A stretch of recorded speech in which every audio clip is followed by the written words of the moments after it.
मयंक एक multinational company में branch manager की जॉब करता था। एक दिन मयंक को ऑफिस से घर जाने के लिए लेट हो गया था।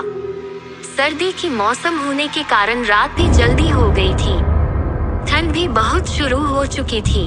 रास्ते में चलते चलते मयंक को अचानक एक आवाज सुनाई दी। नमस्कार दोस्तों, मेरा नाम है रंजीता। द इमोशनल स्टोरी में आपका स्वागत है। दोस्तों, यह वीडियो भी बहुत इंटरेस्टिंग होने वाली है, तो प्लीज वीडियो को लास्ट तक जरूर देखें। चलिए वीडियो को शुरू करते हैं। अचानक एक आवाज सुनाई दी, रुक जाओ, रुक जाओ। मयंक वहीं पर ही रुक गया और पीछे मुड़ के देखा, लेकिन पीछे कोई भी नहीं था। फिर से वही आवाज सुनाई दी, सामने देखो। जैसे ही मयंक ने सामने देखा तो उसे जमीन पर कुछ चमकती हुई चीज दिखाई दी। मयंक दौड़ के उस चीज के पास गया और देखा तो यह कोई साधारण चीज नहीं थी, बल्कि एक चमकता हुआ हीरा था। उसने वह हीरा अपने हाथ में लिया। उसकी चमक देखकर मयंक की खुशी का पार न रहा। लेकिन मयंक को कहाँ पता था यह कोई साधारण है या नहीं, बल्कि एक मायावी हीरा है। अचानक उस हीरे में से आवाज आई, अगर तुम्हें और हीरे चाहिए तो इस जमीन को खोदो। इस जमीन के नीचे बहुत सारे हीरे हैं। मयंक खुश हो गया। उसने उस हीरे को अपनी जेब में डाला और जमीन खोदना शुरू किया। करीबन 2 फीट खोद काम करने के बाद अचानक मयंक डर के मारे चिल्लाने लगा। इसके कारण उसका संतुलन खो गया और जमीन पर गिर पड़ा, क्योंकि उस गड्ढे में से हीरे मोती नहीं बल्कि किसी इंसान का कटा हुआ सर मिला। अचानक वह सर हवा में उड़ने लगा और बोला, डरो मत, मैं तुम्हें कोई हानि नहीं पहुंचागा। मैं तुम्हें बहुत सारे हीरे जवेरात भी दूंगा। बस मेरी बात ध्यान से सुनो, मैं जहाँ जाता हूँ वहाँ मेरे पीछे आओ। फिर वो सिर हवा में उड़ा और जंगल की ओर बढ़ने लगा। करीबन 1 किलोमीटर चलने के बाद वह सिर रुक गया। मयंक भी रुक गया। फिर उस सिर ने मयंक से कहा, इस जमीन के भीतर बहुत सारे हीरे मोती जवाहरात छुपे हुए हैं। इस जमीन पे खोद काम शुरू करो। मयंक खुश हो गया और उस जमीन को खोदना शुरू कर दिया। खोदते खोदते उस जमीन के नीचे हीरा मोती तो नहीं मिले, बल्कि उस सिर का कटा हुआ धड़ मिला। उस सिर ने कहा, अब तुम्हें एक आखिरी काम करना है, उसके बाद मैं तुम्हें मालामाल कर दूंगा। तुम्हें कहीं से भी 1 लोटा खून लाना होगा। मयंक ने बोला, 1 लोटा खून? पर मैं 1 लोटा खून कहाँ से लाऊंगा?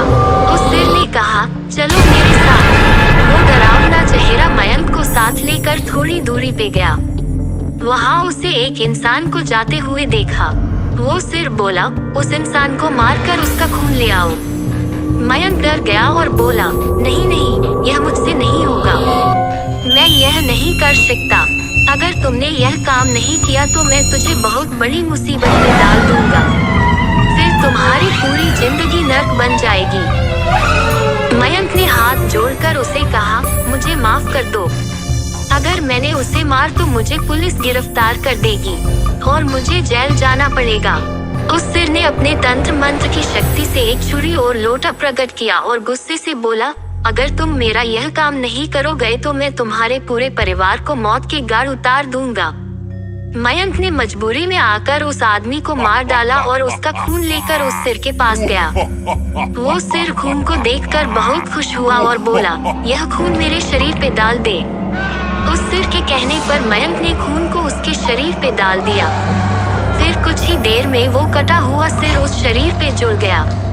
यह सब देखकर मयंक की हालत अब खराब होने लगी।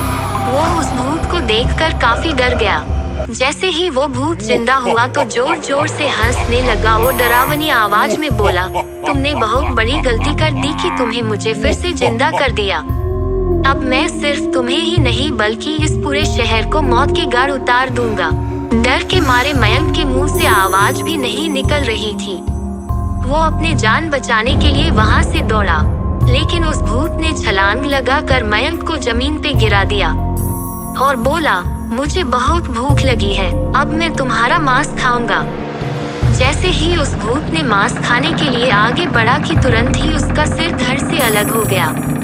मयंक समझ नहीं पाया कि आखिर यह चमत्कार हुआ कैसे। जब मयंक ने पीछे मुड़कर देखा तो एक अघोरी बाबा खड़े थे। उस अघोरी बाबा ने कहा, जब तुम उस आदमी को मारकर उसका खून ले जा रहे थे तभी मैंने देख लिया था। और समझ गया कि कुछ तो बुरा होने वाला है। इसीलिए मैं तुम्हारे पीछे पीछे यहाँ तक चला आया और मैंने अपनी मंत्र की शक्ति से उस भूत को फिर से मार दिया। अब तुम निश्चित होकर अपने घर जाओ, अब तुम पर कोई खतरा नहीं है। आज भी मयंक उस बात को याद करता है तो उसकी रूह तक कांपने लगती है। दोस्तों, आपको यह कहानी कैसी लगी प्लीज हमें कमेंट करके जरूर बताएं।